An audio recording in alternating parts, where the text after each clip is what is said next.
Kalau metodologi latihannya dulu sangat berbeda jauh dengan sekarang. Kalau dulu kita latihan pagi, bangun subuh, latihan di lapangan. Setelah pulang dari latihan, kita harus sekolah. Karena kita waktu itu di satu asrama. Iya. Dan ya mekanismenya sama seperti diklat-diklat sekarang, PPLP sekarang. Cuman porsi latihan yang kita dapat itu sekarang udah berbeda. Mas, ceritain dong waktu zaman di Tiger ketemu Vietnam. Merinding saya. Iya, Karena masih karena ya memang itu apa ya, pencapaian luar biasa dari aku. Iya. Kita lagi demam langsung sembuh itu. Sudah. Kan pas ceritain itu sama Mas Kurniawan kan, Ya. satu tekuk kan gitu. Iya. Itu rasanya gimana itu ya? Kita bela merah putih, kemudian kita bikin gol di extra time, dan yang bikin assist itu idola kita gitu. Iya. Gimana itu perasaan? Itu tentunya itu pertandingan yang dramatis, Mas. Bisa merasakan striker berkualitas tuh maaf aja, namanya Boas lah. Ya Boas ya. Setelah Bambang Pamungkas turun ke Boas. Boas. Kalau dulu kita bisa lihat dari Bambang Nurdiansyah, turun Widodo, turun Peri Sandria, turun Rocky Putirai. Ada Kurniawan. Ada Kurniawan, ada Indrianto, turun lagi saya, ada Ilham, ada Zainal Arif, turun lagi ada BP, ada Boas. Ada Boas. Nah, mohon maaf sekarang juga bingung ya. Nah, sekarang kan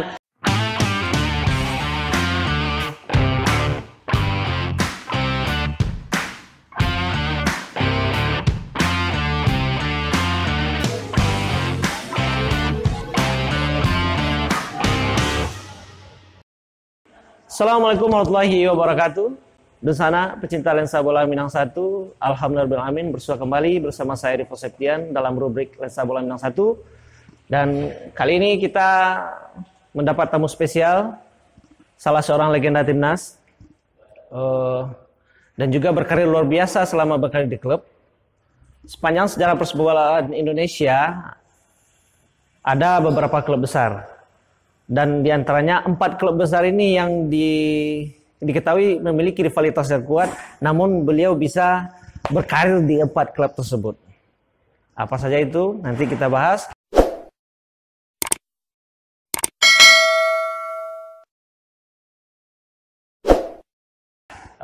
Langsung saja kita sapa, beliau adalah Mas Gendut Doni. Assalamualaikum Mas. Waalaikumsalam warahmatullahi wabarakatuh. Selamat datang di Kota Padang Mas. Siap.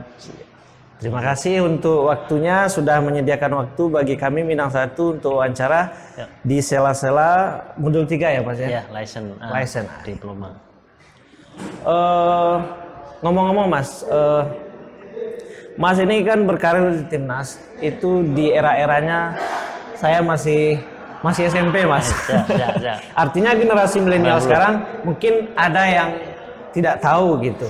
Namun kalau bagi mereka pecinta sepak bola nasional, pasti sudah tahu dengan Mas gitu. Karakternya yang lugas, ngeyel gitu waktu di timnas itu. Nah, tahun 1996 kalau tidak salah itu Mas pertama kali meraih prestasi di level Asia ya Mas ya. Sebagai Top skor ya di pelajar Asia gitu ya. Nah, dan yang menjadi poinnya bagi saya di sini Mas adalah Mas itu adalah lulusan dari Diklat gitu. Boleh cerita sedikit Mas, bagaimana proses sebenarnya ya waktu itu Mas join di Diklat, dan bagaimana sih proses penempaan di Diklat gitu sehingganya Mas dari Salatiga bisa join ke timnas pelajar gitu. Silakan Mas. Ya, saya salah satu boleh dibilang produk dari PPLP ya. Kalau sekarang PPLP. Boleh dibilang PPLP ya. Dulu di era kita itu Diklat. Kebetulan saya juga lahir di Salatiga, dan di mana Diklat Salatiga itu berada. Tentunya untuk masuk di Diklat Salatiga itu perjuangan yang luar biasa Mas. Iya Mas ya. Saya seleksi Diklat itu 3 kali. Pertama saya gagal. Kedua saya 3 kali percobaan maksudnya. 3 kali percobaan. Baru di tahun ketiga saya berhasil masuk di Diklat Salatiga. Seingat aku itu peserta seleksi 125, yang direkrut cuma 7. 157? 7 pemain aja. Itu makanya pencapaian yang luar biasa kan. Apalagi Diklat Salatiga berada di kota kelahiran saya. Dan itu yang membuat saya, memotivasi saya. Kebetulan juga kakak-kakakku juga lulusan Diklat Salatiga seangkatan dengan Kurniawan. Itu boleh dibilang ya, saya lahir dari keluarga sepak bola juga. Orang tua saya juga pelatih. Berarti udah lingkungan sepak bola juga ya, tinggal di lingkungan di samping Diklat Salatiganya. Tentunya itu tadi masuk ke Diklat Salatiga itu nggak mudah, melalui tahapan seperti itu. Dan di dalam Diklat Salatiga sendiri kita ditempa luar biasa. Kalau metodologi latihannya dulu sangat berbeda jauh dengan sekarang. Kalau dulu kita latihan pagi, bangun subuh, latihan di lapangan. Setelah pulang dari latihan kita harus sekolah, karena kita waktu itu di satu asrama. Dan ya mekanismenya sama seperti diklat-diklat sekarang, PPLP sekarang. Cuman porsi latihan yang kita dapat itu sekarang udah berbeda. Bedanya gimana, Mas? Kalau dulu kita itu tadi yang saya bilang, kita bangun pagi kita udah latihan nih. Dari pagi kita tempa ya, sekarang apa ya, lebih ke individual training, passing, shooting, kontrol, dribbling. Dilanjut setelah latihan kita kembali lagi ke mes, siap-siap untuk kita pergi sekolah. Setelah pulang sekolah jam 12, jam 1 istirahat sebentar, jam 3 kita udah harus latihan lagi. Berbeda dengan yang saat ini, mungkin metodologinya berbeda. Latihan cuman sehari, karena memang ya melihat apa namanya, berjalannya waktu, berjalannya ilmu kepelatihan tentunya kan berbeda. Dan saya merasakan sendiri juga ada perbedaan di situ. Secara kualitas dulu boleh dibandingkan lah dengan yang sekarang. Kita lihat juga Coach Yayen juga lulusan Diklat.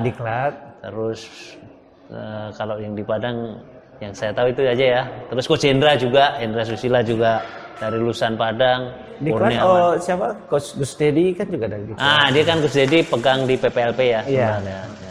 Itu sih Mas yang saya rasakan, itu ada perbedaan di situ untuk masalah latihannya.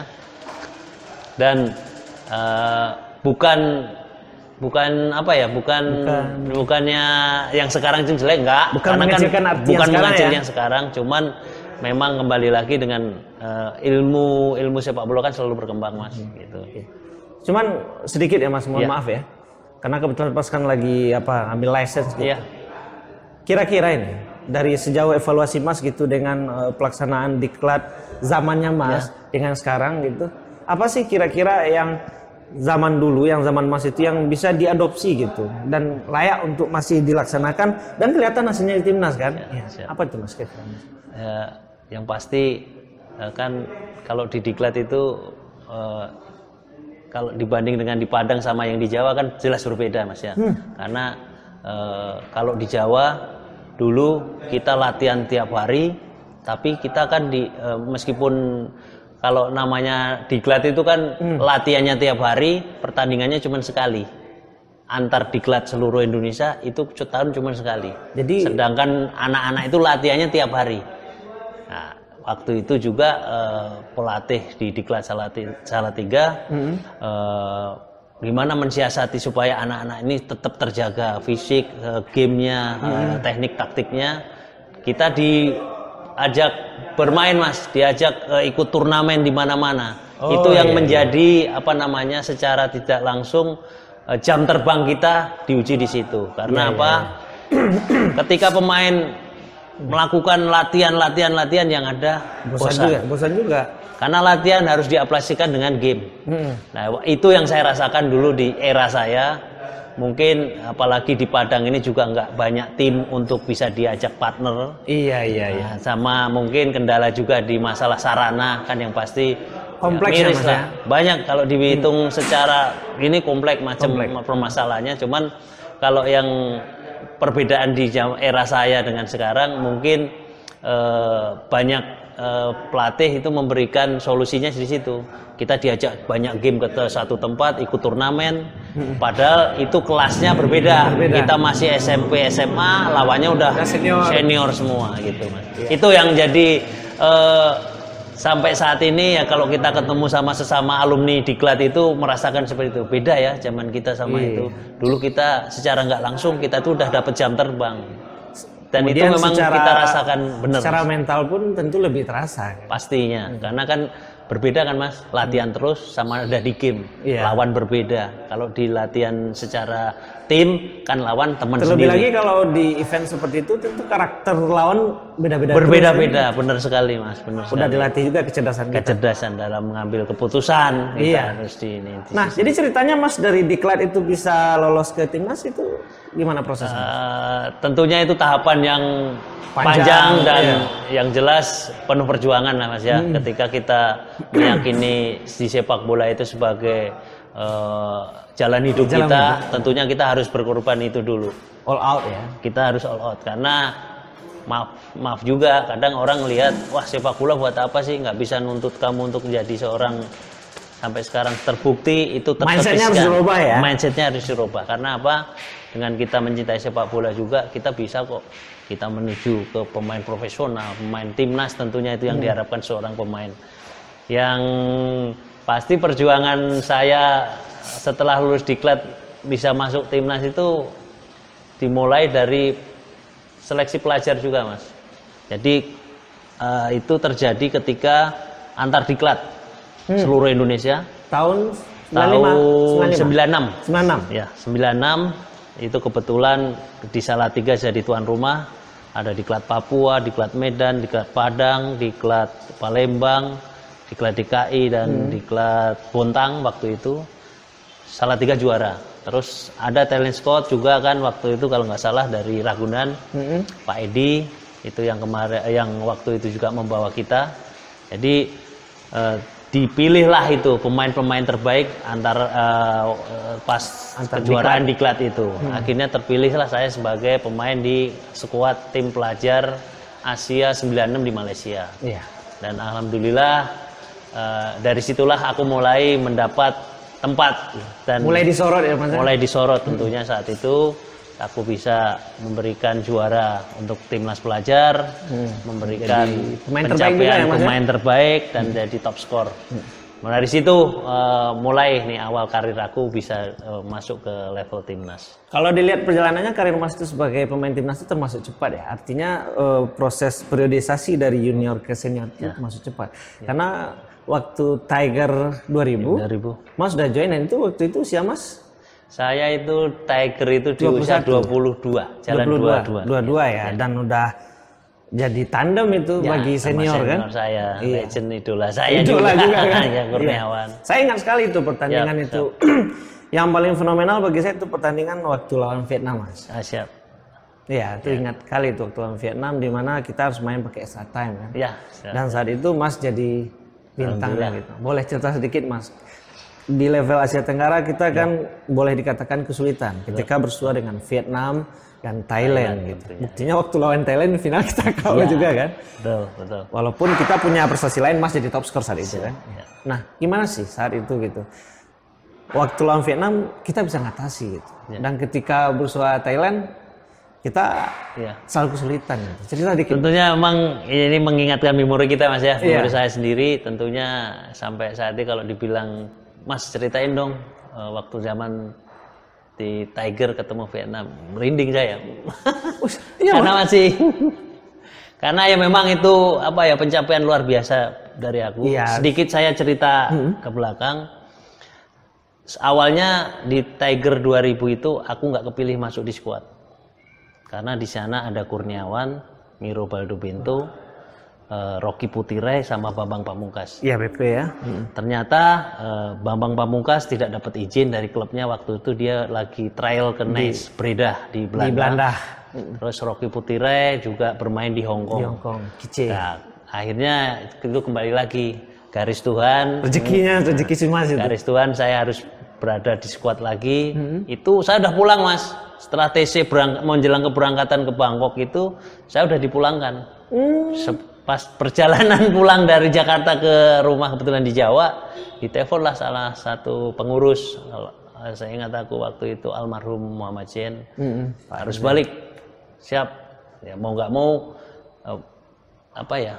Percaya nggak percaya, orang habis dicoret kok dipanggil lagi kan gitu. Berarti surprise juga. Nah, akhirnya ya dukungan keluarga waktu itu juga support total, udah balik. Dan dari situlah membawa keberuntungan buat aku. Diawali, akhirnya aku bisa bergabung dengan tim untuk keberangkatan ke Piala Tiger 2000 itu. Berawal juga saya sebagai pemain cadangan. Terus sambil berjalannya waktu di penyisian, saya mulai menggantikan posisi Miro Baldo Bento.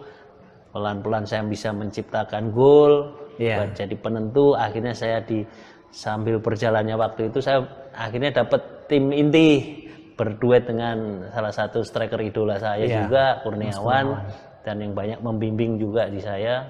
Kebetulan juga senior saya di Diklat Salatiga juga. Ya akhirnya itu tadilah menjawab pertanyaan orang-orang bahwasanya wah Gendut ini keberuntungan terbukti. Kita lagi demam langsung sembuh itu. Sudah. Kan pas injury time itu sama Mas Kurniawan kan, satu tekuk kan gitu. Iya. Itu rasanya gimana itu ya? Kita bela merah putih, kemudian kita bikin gol di extra time, dan yang bikin assist itu idola kita gitu. Gimana itu? Itu tentunya itu pertandingan yang dramatis, Mas. Bisa dilihat, bisa sekarang lagi sekarang ada di YouTube lah, bisa dilihat lagi itu. Kita unggul, dibalas. Kita unggul lagi, menit 90 dibalas ya. Itu yang bikin, nah itu kan begitu sampai di akhir menit babak kedua aja sampai kita terbalaskan, was. Secara ini kan kalaupun kita nggak ini kan antara dua kan, kita up atau kita down. Iya, di persimpangan itu mentalnya itu. Makanya ya karena memang kita waktu itu juga saya ngelihat tim di Tiger 2000 itu solid, Mas ya. Antara penggabungan senior sama junior itu kental sekali. Ya. Dan akhirnya di masa extra time itu aku dapat peluang setelah Kurniawan melakukan aksi, dia ke pinggir melewati kiper dari dikat back ke saya, dan saya pakai kaki kiri, akhirnya kita bisa mengakhiri itu menuju ke final. Nah ini yang penasaran saya kayak gini, Mas. Kita berbicara dari kepelatihan ya. Saya itu kalau lihat contoh ada waktu Real Madrid final Liga Champion itu lawan Juventus gitu. Kita membahas pada segmen efek ruang ganti. Efek ruang ganti. Artinya kan di menit ke-90 Vietnam bisa bikin draw. Seperti Mas bilang tadi, kita bisa up and down di persimpangan itu mentalnya. Apa sih yang dilakukan waktu itu oleh pelatih di ruang ganti, kemudian antara senior dengan junior, gimana sih komunikasinya sehingganya kita bisa survive dan bisa unggul di extra time? Rahasianya apa itu? Ya tentunya itu tadi lah, Mas ya. Saya beruntung bisa berada di skuad itu karena saya boleh dibilang saya pemain paling junior setelah Ismet Sofyan. Cuma 2 orang itu, Mas. Kebetulan saya bisa berada di tim inti, bermain dengan boleh dibilang dulu skuad terbaik timnas itu. Orangnya yaitu. Iya, ngeri itu. Nah, tentunya makanya kelebihan pemain senior itu kelihatan sekali, Mas, di saat situasi kayak yang kita di waktu semifinal dengan Vietnam, memotivasi. Jujur kalau dibilang arahan pelatih malah sekiranya bukan ini, Mas, yang kita itu tuh malah justru dari suasana kita dalam tim. Itu yang membangun kita, memotivasi kita, apalagi saya pemain muda, begitu lu harus bisa, karena di sini ayo ini martabat kita dipertaruhkan. Kapten itu Mas Haji. Haji Santoso. Kapten Haji Santoso. Itulah makanya di situ saya secara pribadi ketika bermain dengan senior, kalau junior itu kan pasti kan gua harus buktikan. Itu yang saya rasakan itu sih, Mas. Pengaruh jujur pengaruh terbesar itu malah dari pemain dari pemain senior, bukan dari pelatih. Kalau saya artinya ini kan bisa buat juga bahan pelajaran ya. Bener, buat Mas. generasi selanjutnya gitu. Bahwasanya chemistry ya. Chemistry itu yang antara terpenting, senior Mas. dengan junior itu penting. Jadi nggak ada gitu saya senior. Nggak ada.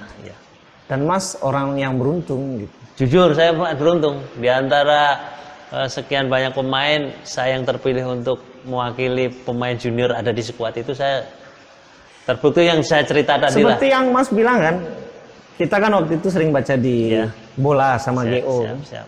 Nama Mas tuh nggak muncul di awal-awal. Ya. Kemudian pada prosesnya kami yang nonton itu sempat ragu, ini kok yang muda ya gitu, yang muda ya. Bener. Masih ingat-ingat nama kayak ini apa ada ini kayak Rocky Putira ya, ada ini yang lagi-lagi apanya kan, Get In di luar negeri. Tapi sering berjalan waktu kan. Bener. Pas saya yang mulai kliknya itu, pas yang gol pertama, yang heading itu, dah ini keren ini. Keren ini. Sampai akhir main, wah ini keren. Proses kedua, gol kedua juga diawali dengan syutingan saya itu. Iya, sedikit bercerita kena tiang. Mistar ya, sama di Seto. sama Mas Seto Nugiantoro. Ya. Saya masih ingat. Boleh dibilang di situ saya sebagai man of the match-nya, Mas. Setelah jadi semifinal rasa final itu. Itu. Pencapaian buat saya itu sudah sebagai. Cuma pertanyaannya kayak gini lagi, Mas. Ya. Kenapa saat kita bertemu Thailand di final itu selalu kesusahan? Karena memang kita semuanya tahu, Mas ya. Dulu di era 2000-an lah. Iya. Justru yang kita selalu antisipasi itu pasti Thailand. Iya. Pasti Thailand. Kita persiapan tim yang kita fokuskan itu lawan cuma satu, Thailand. Karena dulu kita udah yakin kita bakal bisa nih untuk tim yang lain kita bisa mengatasi. Tapi memang itu terasa sekali, Mas. Terasa sekali begitu kita dua kali ketemu Thailand. Di penyisian kalah 3-1. Kita kalah di penyisian di Ho Chi Minh itu kita kalah 3-1. Ketemu lagi di final. Nah, dan kita kalah dengan skor-skor besar kita kalahnya kan. Itu kita kalah dengan 4-1 gitu, Mas. Iya, Mas yang terlibat, yang merasakan, kemudian sekarang masuk ke dunia kepelatihan, kan bisa mengambil apa ya, evaluasi gitu. Apa sih penyebabnya kita selalu sulit untuk mengalahkan Thailand itu apa kira-kira, Mas? Ya mungkin kalau saya pribadi itu tadilah kita harus tepiskan dulu, Mas ya. Sekarang apalagi sekarang dengan ilmu kepelatihan yang selalu berkembang ini, saya rasa sih kalaupun bahkan sekarang juga kita lihat kekuatan Thailand juga udah mulai nggak diperhitungkan kan. Berarti kan kita kembali lagi ke cara kita istilahnya penanganan dalam latihannya, dalam strategi pemahaman. Asia Tenggara sekarang kan sudah mulai merata itu. Sudah merata. Bahkan sekarang Vietnam yang lagi di atas. Iya. Untuk Asia Tenggara ya. Iya. Kalau sekarang tuh Vietnam, udah mau ke Piala Dunia Vietnam. Bener. Kan? Makanya kan tentunya ini yang makanya kita nih lagi sekolah di sini nih kan kita banyak belajar untuk menangani sebuah klub, sebuah tim. Tentunya kan kita nanti melihatnya ke atas. Pencapaian tertinggi kan tentunya di tim nasional, dan bagaimana kita mensupport pemain-pemain untuk siap untuk dipakai di tim nasional. Mungkin tapi barangkali, Mas ya, mohon izin ya, Mas ya. Mudah-mudahan kita punya penglihatan yang sama gitu. Benar. Indonesia akhir-akhir ini media ke sini kita kesulitan mencetak striker. Iya. Ya, setuju ya. Kalau dari era sebelum Mas sampai era 2000-an itu sampai Boas kita masih bisa bikin striker gitu. Bahkan pelatih banyak opsi lah buat striker timnas lokal gitu. Setuju, Mas. Kebetulan ini tugas saya kemarin di disertasi. Dari instruktur ngasih tugas ke saya, yaitu tadi pokok bahasanya menciptakan striker yang berkualitas untuk timnas. Apa yang disampaikan Mas benar.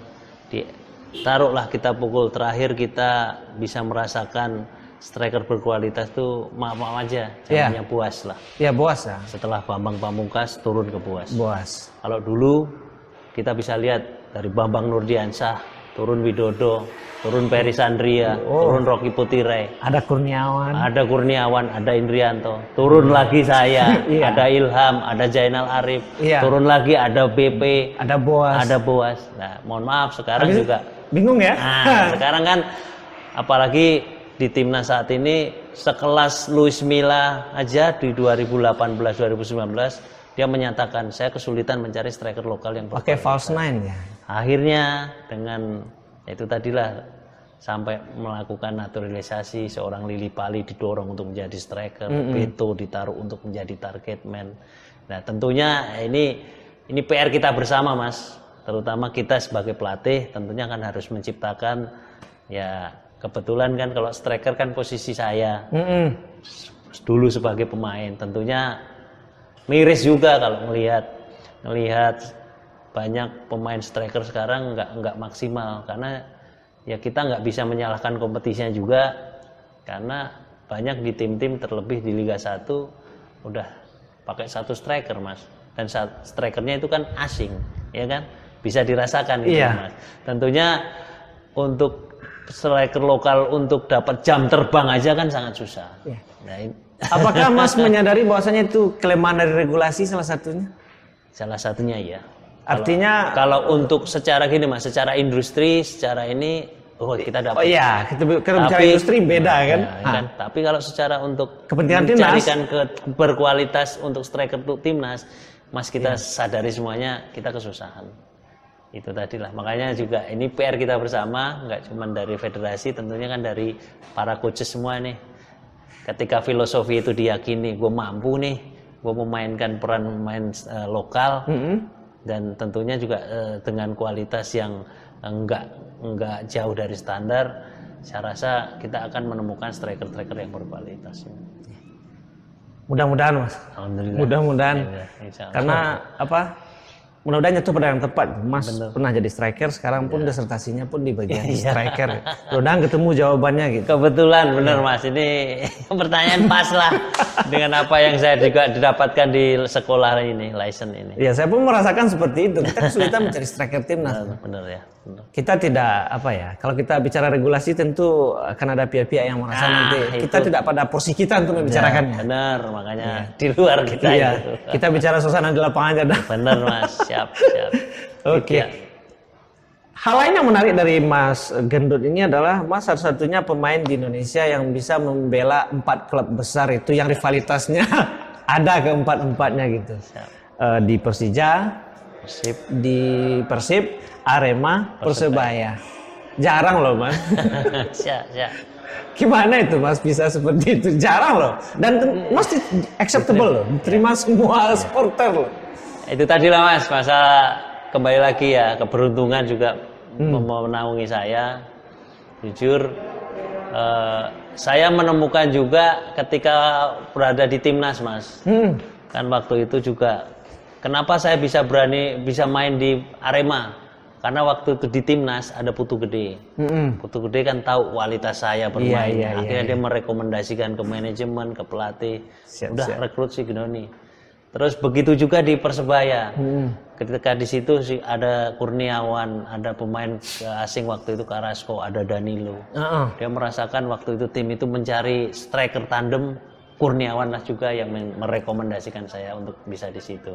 Dan waktu di Persib juga saya bisa bermain di sana. Tentunya kan Persib dulu kental sekali dengan orang lokal kan. Orang luar mau masuk itu kan kayaknya susah. Ya, mungkin penerimaan secara supporter. Apalagi Mas dari Persija kan? Itu dia, orang pasti itu. Sampai sedikit cerita nih ya. Tapi waktu kita diterima sama wali kota itu di alun-alun di rumah dinasnya, sampai disebut saya ini Doni, kamu orang Jakarta yang bisa masuk ke Bandung, dia bilang gitu. Sedang rivalitas itu kan kental sekali bahkan sampai saat ini. Tentunya juga wah ini ya Pak, ya saya kembali, saya kesini bukan mengatakan saya orang Jakarta, saya orang ini, enggak. Ketika saya sign kontrak ya saya profesional Pak. Ketika saya berada di sini ya saya totally buat di sini. Kalau itu sih itu saya itu Mas. Itu kebetulan kita juga saya diterima gitu loh sama supporter, ya alhamdulillah nggak pernah ada masalah gesekan. Dan itu bagi saya keren loh Mas. Keren loh, apalagi dengan kondisi sekarang ya, rivalitas yang luar biasa ya. Benar. Bisa lintas, saya lihat CV Mas, ini semua klub ini gitu. Memang enggak. Kalau nggak salah itu total lebih dari 300 pertandingan dan lebih dari 100 gol. Keren Mas.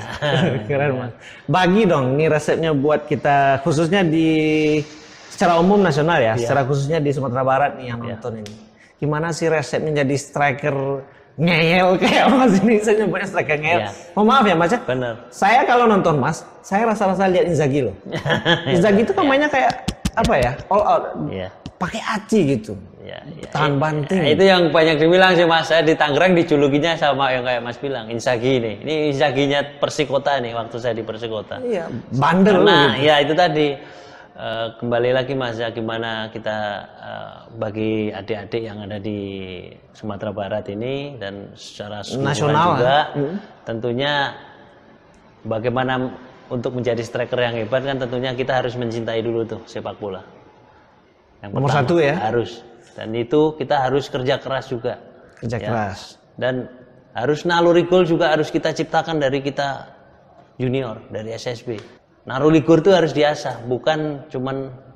Bagaimana mengasah naluri gol Mas? Ya itu tadi Mas, ketika kita latihan ya kita fokus. Apa sih kita yakini seorang striker itu apa? Wah, gua harus bisa syuting kenceng nih kanan kiri. Gua harus bisa melihat posisi kiper nih. Ketika berada di sini gua mau apain nih. Nah, itu tadi Mas, pengambilan keputusan tentunya. Iya. Latihan itu kan nggak cuma sekali dua kali Mas. Tentunya diterapkan dari usia. Itu ada satu gol Mas, saya masih ingat tuh waktu di Persija Jatim kalau nggak salah itu lagi di cover 4 back itu kan membelakangi gawang itu langsung muter dus. Ngeri.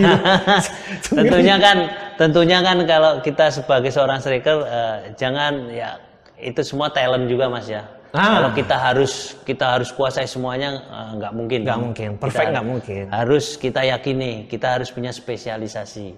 Kalau saya dulu, saya itu tadi yang Mas bilang, saya kuat di dua kaki. Begitu saya dapat bola, saya nggak ada pikir panjang, saya mau syuting aja. Kalau saya seperti itu, berbeda dengan Bambang Pamungkas. Bambang Pamungkas bola-bola atas nggak ada lawannya. Nggak ada lawan. Nah, terus Ferry Sandria Widodo dengan stylenya yang gitu, penempatan bola aja. Tentunya ini kan yang Tapi menjadi itu era-era luar biasa ya Mas ya. Kangen kita boleh di inilah Mas ya. Bukannya kita mengesampingkan yang ada sekarang, tentunya ini buat pembelajaran aja, pengalaman. Rasanya juga nggak fair ketika membandingkan sama dulu sekarang. Berbeda kan. Tantangannya beda-beda. Tentunya kan berbeda Mas ya eranya. Dan cuman faktanya memang belum ada striker timnas. Kita bicara fakta kan. Ya, belum ada striker timnas. Siap. Aduh, ini pembicaraan yang luar biasa Mas. Ini yang terakhir nih Mas, menarik ini. Siap. Ini Mas ngambil license. Siap Mas. Kalau saya nggak salah Mas itu juga ASN ya. Ya. Iya. Siap. Apa yang memotivasi Mas begitu sampai ke license A gitu? Artinya kan memang ada keinginan yang kuat gitu untuk membantu sepak bola nasional. Apa sih motivasinya gitu? Ya tentunya sekarang saat ini juga saya kan masih tercatat di ASN di Disperindak Tangsel, Tangerang Selatan. Itu tadi Mas, ketika kita dari passion apa kita masuk ke passion apa kan tentunya pasti kan ujung-ujungnya Mas, kita passionnya di apa? Bola ya, larinya pasti kembali lagi. Ini dunia saya. Itu dunia saya, bener Mas. Nah, ini sambil berjalan itu kebetulan juga pimpinan saya juga salah satu pengurus sepak bola di Kota Tangsel. Akhirnya mendapat kayak dispensasi saya Mas. Waktu itu saya dilibatkan untuk terjun bermain di Liga 3, terus ditunjuk sebagai asisten. Berarti Mas di ASN sejak tahun berapa? 2000. Pokoknya setelah pensiun Mas, setelah dari Persikota saya ke Persi Tangsel itu ya sekitar udah jalan 9 tahunan ini Mas. Ya sambil berjalannya waktu itu ada sekolah license, saya mau nggak mau kan Mas, ini passion saya. Nggak bisa lari. Saya kembali, saya ya minta dispensasi lagi tentunya Pak, ini saya mau ambil ini, toh juga ini pembiayaan kita sendiri, saya bilang. Oh, nggak apa-apa, selama itu buat karir kamu. Salam buat pimpinannya. Amin. Tentunya itu. Dan salam buat pimpinannya. Ya itulah Mas, tentunya saya didukung kebetulan ini kan tugas buat negara juga. Bener. Iya, tentunya kan? Itu kan dia melihat basic saya, ini apalagi ini kelasnya udah nasional. Tentunya kan itu tadilah support dari pimpinan juga, itu yang membuatkan saya juga kembali lagi untuk kembali ke passion saya lah. Dan syukur alhamdulillah saya sebelum pandemi kemarin kan saya ditunjuk jadi pelatih timnas pelajar U15 Kemenpora. Mudah-mudahan jatuh pada orang tepat. Alhamdulillah Mas, karena Ya kita berharap semoga pandemi ini cepat berlalu biar bisa ya itu tadilah semua berjalan bisa normal kembali. Ya. Dan tentunya ya itu tadi kepercayaan apa yang diberikan negara buat saya ini kan ya saya masih belajar untuk menjadi seorang pelatih yang benar-benar profesional. Berproses Mas ya. Tentunya kan harus berproses ya Mas ya. Benar sekali itu makanya dengan menambah sekolah keilmuan tentang kepelatihan ini makanya saya harus lalui. Ya, dan jujur dengan adanya lisensi A ini yang saya rasakan, saya dapatkan sangat luar biasa Mas. Karena itu tadi loh, oh ternyata sebagai pelatih itu begini. Gak mudah Mas. Iya. Terlebih kita dulu sebagai pemain, sekarang kita jadi pelatih susah ya Mas ya. Kemarin ada yang curhat Mas, kita cerita dikit ya. Iya nggak apa-apa Mas, emang seperti itu. Ngambil ASN jutaan. Bener. Ya maaf ya jutaan habis gitu. Bener. Latih tim kalah, pecat. Wah kita habis, tapi nggak apa-apa ya Mas ya. Itu bagian dari pengorbanan. Itulah dinamika. Siap. Dinamika di kepelatihan Mas ya tentunya. Kita juga harus ready dengan kondisi seperti itu. Benar, setuju Mas. Karena sekarang kita berposisi sebagai pelatih. Tentunya ya ini yang saya juga dapat masukan dari senior-senior pelatih di Indonesia. Gede, pesan saya cuma satu, dia bilang. Iya. Kau tinggalkan itu nama besarmu. Ketika kamu sekarang berdiri sebagai pelatih, ya, kamu tinggalkan itu nama besarmu. Karena sekarang mau nggak mau kita harus turun ke bawah, melayani. Dulu kita dilayani. Low Karena profile ya. Harus seperti itu. Toh itu nanti orang pasti lihat. Pemain akan lihat, oh siapa sih pelatihnya? Pasti dia yang asing nyari-nyari, ini siapa sih ini? Oh, baru pakai O ya? Nah baru, ya, itu nanti kan bukan kita yang iya. Itu sangat luar biasa Mas. Saya dapat itu dari teman-teman senior kepelatihan, Widodo, Kurniawan, Bambang Nur, Mundari, sampai dengan Om Danur juga menyatakan seperti itu. Ternyata kekeluargaan yang dibingkai dari sepak bola ini kekal juga ya Mas? Sangat luar biasa Mas. Luar biasa, makanya kan waktu main barengan, melatih masih barengan. Kayak keluarga ya? Insya Allah Mas, sampai saat ini juga kita masih ada komunikasi, ada grup-grup kan di WA itu kan. Itulah yang menjadi kita kebuka lagi Mas wawasan saya. Siap. Tentunya ketika kamu udah ngambil lesson ini ya, ini pesan dari senior-senior juga, lo harus turun, lo harus terjun, jangan cuma sekolah aja, lo harus buktiin tuh ke bawah. Nah, itu yang menjadi kita sebagai motivasi lagi, termotivasi lagi. Seperti itu sih Mas. Kelihatan sih mindsetnya persis sama kayak gaya mainnya gitu. Amin. Saya juga gini Mas, melalui forum ini nih, kan ini forum-forum yang langka-langka juga, jarang-jarang juga gitu. Mengucapkan terima kasih itu. Terima kasih gimana ya? Sudah memberi momen yang indah masa-masa kecil dan remaja kami gitu. Momen yang luar biasa gitu. Generasi Mas dan sebelum Mas itu memotivasi kami itu untuk jadi pemain. Ini luar biasa, saya kata-kata ngomongnya Mas. Benar Mas? Memotivasi untuk jadi pemain. Memberi hidup itu lebih berwarna gitu. Walaupun saat itu kami harus susah payah mutar-mutar payung prabolanya buat nonton. Benar. Satu kampung ngumpul itu. Benar. Dan itu bagi saya adalah momen yang luar biasa. Terima kasih Mas. Terima kasih juga semua legenda timnas ya. Terima kasih, ini apresiasi buat kita, buat saya dan rekan-rekan. Ya memang jujur ini jadi PR kita bersama Mas ya, apalagi banyak kok Mas teman-teman yang ngambil lesen ini mantan pemain juga.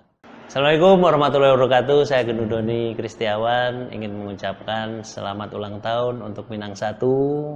Semoga selalu menjadi media yang terdepan di Sumbar ini dan tentunya liputan-liputannya ditunggu sama masyarakat secara up to date dan yang pasti sukses selalu dan berkah.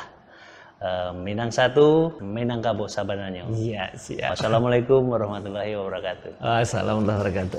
Oke, thank you Mas. Siap. Terima kasih banyak Mas. Okelah Dunsana Minang 1 bincang-bincang kita dengan legenda timnas Mas Gendut Doni. Mudah-mudahan pembicaraan kita ini membawa manfaat dan inspirasi bagi kita semua. Dan semoga sepak bola nasional kita semakin maju dan semakin jaya. Terima kasih. Assalamualaikum warahmatullahi wabarakatuh.